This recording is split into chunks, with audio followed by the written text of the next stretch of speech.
You are watching Hands at Work video.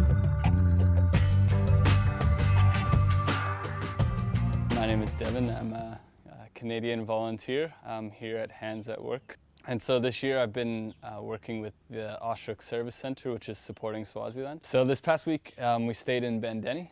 We stayed overnight at a home of a child, and that child's name was Pumlani. Pumlani's a 12-year-old boy. We could tell right away when we met him that he was very vulnerable. All his clothes were ripped and very dirty.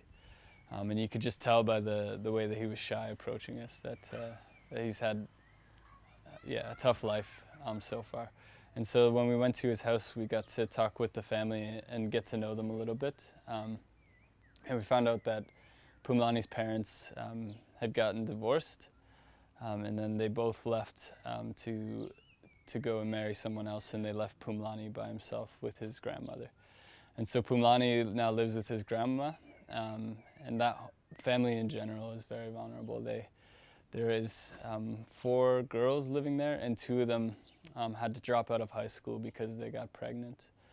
And just the situation, the living situation, the home, you could just, it's a very rundown home. And it's just a house made of mud and sticks. And the grandma is supporting all 5 of the children by making reed mats. And so, that's one reason why they're vulnerable, is just the financial situation of the family. But as well, Pumlani, because of the culture in Swaziland, Pumlani stays in a house for the boys, and he's the only boy in his family, so he stays alone in a room separate from everyone else. And in that room is just a cement floor where he lays his head every night. He doesn't have a mattress or anything like that. And there's always many men around talking with his sisters and things like that, and that makes him very vulnerable. And so a story like Pumlani's is one that's very common across Bandeni, just one, the physical poverty of just no jobs and the financial needs of everyone there, but as well the family situation and the social poverty in Bandeni is very huge, and that was very evident when we were staying with Pumlani.